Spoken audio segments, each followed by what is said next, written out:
Assalamualaikum warahmatullahi wabarakatuh. Apa kabar teman-teman semua? Hari ini kembali lagi dalam pembelajaran akidah dan akhlak. Materi hari ini yaitu mengenai Islam moderat dan Islam radikal. Sebelum membahas pembahasan yang lain, kita bahas dulu apa sih itu Islam moderat dan apa itu Islam radikal.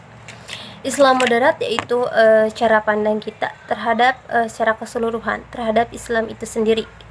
Kalau Islam radikal ini merupakan bisa dikatakan menjadi sesuatu Islam yang ekstrim. Kadang Islam radikal ini diibaratkan mereka sebagai kaum-kaum fundamentalis atau seringkali diibaratkan dengan kaum-kaum terorisme.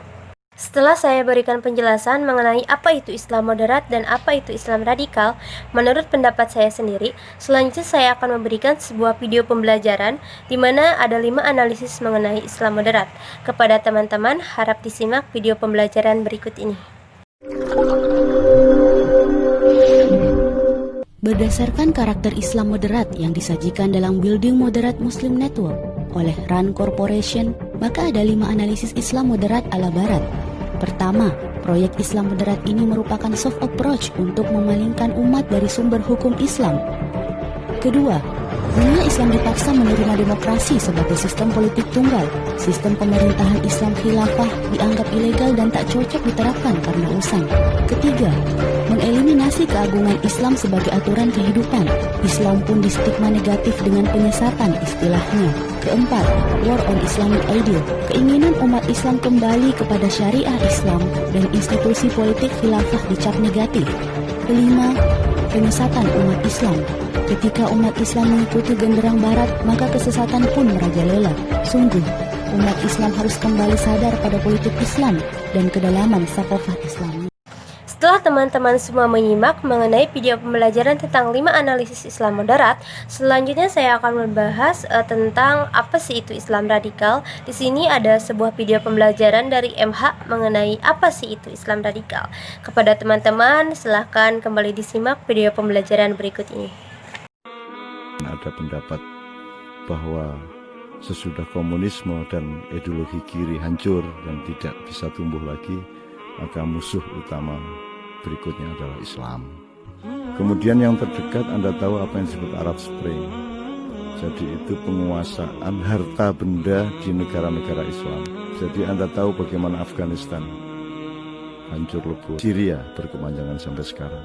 Negara-negara Islam itu dirampok dengan cara yang merapuhkan bangsa dan negeri-negerinya. Para penipu daya global ini tidak melihat bahwa Indonesia perlu diserbu secara militer, tidak perlu diadu domba secara fisik sebagaimana di Timur Tengah, tetapi khusus untuk Indonesia desainnya adalah membangun atau menciptakan kesempitan dan kedangkalan.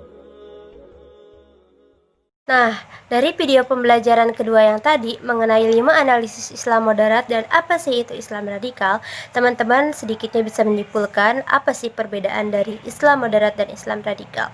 Untuk lebih memperjelas ilmu yang telah teman-teman dapatkan, sekarang saya akan memberikan video pembelajaran lagi mengenai Islam moderat dan Islam radikal, dan teman-teman dapat menentukan apa sih perbedaan di antara Islam moderat dan Islam radikal. Silakan untuk teman-teman menyimak video pembelajaran berikut ini. Fundamentalis, ekstremis, moderat, fanatisme tadi, itu istilah yang buat musuh, buat ngadu muslimin. Kalau ada bilang ini Islam moderat, Islam itu moderat kayak apa modelnya? Islam ekstremis itu kayak apa modelnya? Enggak ada Pak, semua ada tempatnya. Ini generasi diajarkan dengan lengkap sempurna tentang Islam ini, makanya ilmunya harus sempurna Pak. Nah, untuk anak kita jangan loncat-loncat. Kalau buka kita fikih, ujung awalnya toharo, ujung akhirnya bisa jihad, bisa hudud, urusan negara pokoknya. Ngajinya harus berurut begitu, jangan loncat sini, loncat sana. Hari ini yuk kita bicara toharo, besok yuk kita ngomong riba, besok yuk kita ngomong jihad. Acak-acakan pada masyarakat ini, berantakan cara berpikir umat ini. Itu yang membuat kita tidak lengkap. Begitu tidak lengkap, pasti akan diadu domba Pak. Adu antara kita, karena kita tahu sepojok, tidak tahu pojok yang lain. Sementara kita pasti akan memusuhi ilmu yang kita tidak tahu. Pasti kita musuhi, itu nggak benar itu, padahal ada juga di kitabnya. Setelah kita mendengarkan pemaparan mengenai Islam moderat dan Islam radikal, kita telah mengetahui apa sih itu Islam moderat, apa sih itu Islam radikal. Nah, pasti dalam suatu permasalahan akan selalu ada dampak positif dan dampak negatif.